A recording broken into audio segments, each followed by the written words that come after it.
Rumaragasa at matitinding baha ang naranasan ng mga tao sa iba't ibang bansa. Mula sa kabahayang nalubog ng baha at libo-libong katao ang inilikas sa Houston, Texas. Pumalo naman sa 78 katao ang bilang ng nasawi mula sa matinding pag-ulan at pagbaha sa southern state ng Brazil. Habang doon naman sa South Sulawesi, Indonesia, 14 na katao ang nasawi dahil pa rin sa baha at landslide dulot din ng matinding mga pag-ulan. At ang pinakamatindi, umabot na sa 228 ang nawalan ng buhay dahil sa malawakang pagbaha sa Kenya, Africa.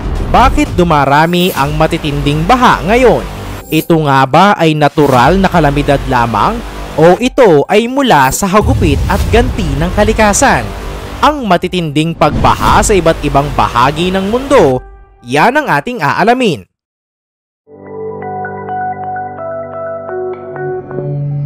Noong nakaraang buwan, tinamaan ng malawakang flash floods o rumaragasang baha ang Oman. Sumunod ang Dubai na binaha naman ilang linggo. Maging ang Saudi Arabia ay hindi rin nakaligtas sa malakas na buhos ng ulan na sinabayan pa ng kulog at kidlat. Kung sa Pilipinas ay napakainit, sa ibang mga bansa, ang katubigan ay isang malaking sumpa. Ang killer flood sa Kenya, Africa. Umakyat na sa 228 ang bilang ng mga nasawi. Nasa 164 naman ang nasugatan, habang tinatayang nasa 212,630 na residente ngayon ang nawalan ng tirahan dahil sa pagbaha at landslide mula pa noong March hanggang ngayong May 2024 sa Kenya. Ito ay dahil sa tuloy-tuloy na malalakas na pag-ulan na sumira na sa maraming tirahan, kalsada, tulay at infrastruktura sa naturang bansa, kabilang pa ang kalapit na bansa ng Tanzania at Burundi. Sa Kitengela, tinulungan ng mga tauhan ng Kenya Red Cross ang mga residente na makalikas mula sa mga nalubog na mga tirahan sa kulay maroon na tubig baha. Sinubukan din nilang sagipin ang mga turista na natrap sa mga camps sa Narok, 215 kilometers mula sa Nairobi, Kenya. Sarado rin ang mga bahagi ng highway sa Nairobi dahil sa mga pagbaha at nagkalat na debris. Dahil sa naranasang dilubyo, nagpaabot na ng simpatya si Pope Francis sa mga taga-Kenya sa kanyang pagsasalita sa Vatican nitong Miyerkules, May 1.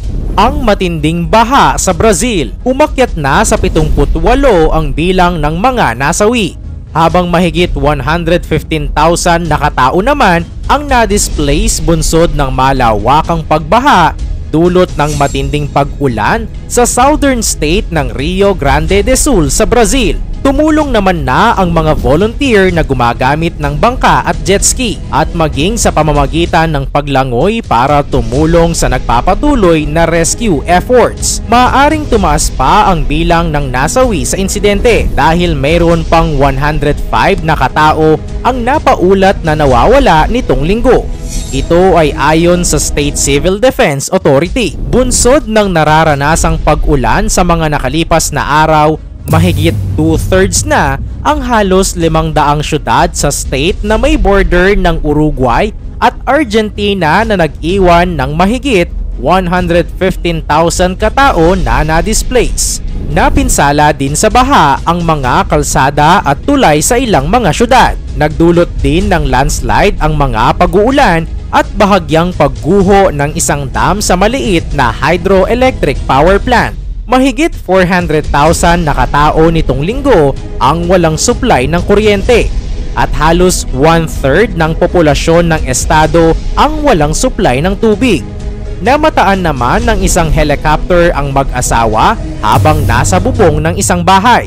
Nilubog ng tubig baha ang kanilang bahay sa Brazil matapos maranasan sa bansa ang pinakamatinding pagbaha sa nakalipas na 80 taon.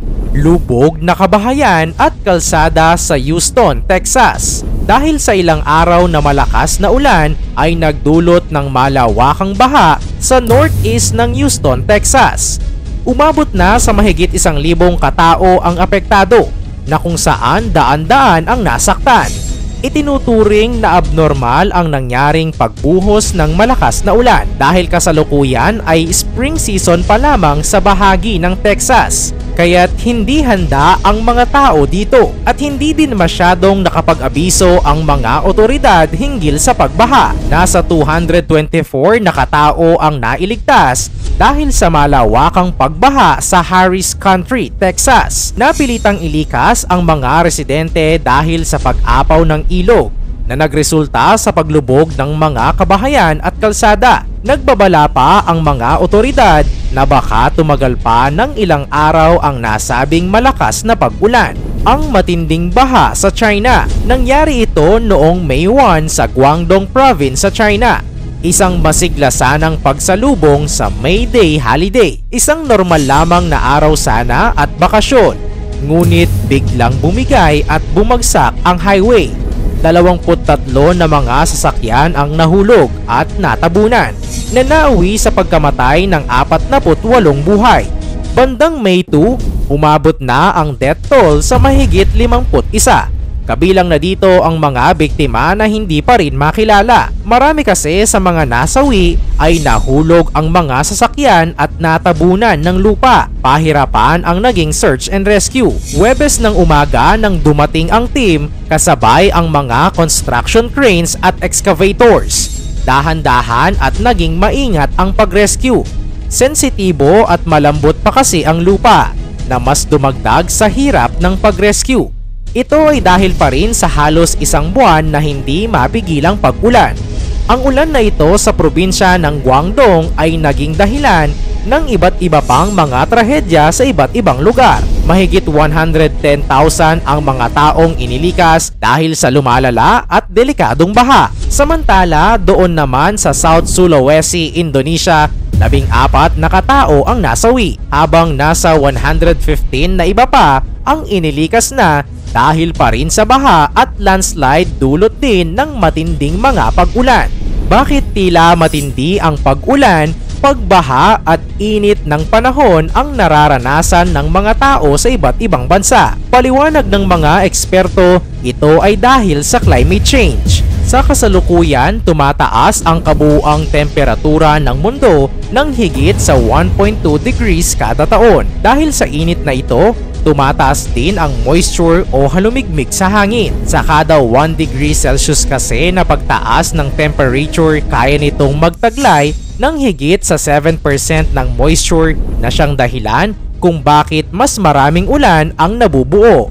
At minsan pa nga, nangyayari ang torrential rains sa loob lamang ng maikling panahon at sa mas maliliit na lugar dahil sa climate change. Mula 2015, patuloy ang pagtaas ng average na global temperature. Tumataas ang bilang at lakas ng mga bagyo, heat waves, pagbaha at iba pang mga kalamidad na nauugnay sa pagbabago ng klima. Malaki rin ang pagbawas ng mga yelo sa Arctic at Antarctic dahil sa pagkatunaw. Ito ay nagdudulot ng epekto sa pagtaas ng level ng dagat. Mas maraming komunidad ang apektado ng mga kalamidad na dulot ng pagbabago ng klima, gaya ng malawakang pagbaha.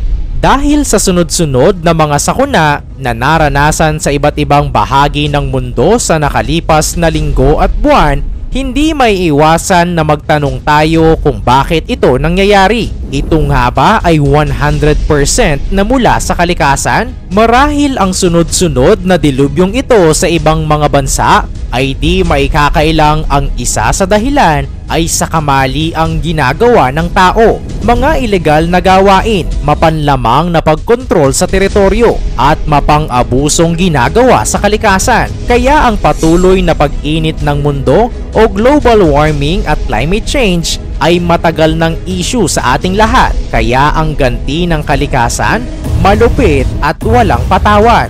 Kaya naman mga kasoksay, dapat nating alagaan, ingatan ang ating kalikasan at huwag nating sirain ito. Patuloy na magtanim ng puno.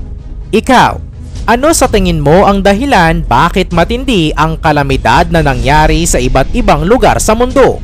I-komento mo naman ito sa ibaba. I-like ang video at mag-subscribe. Salamat at God bless!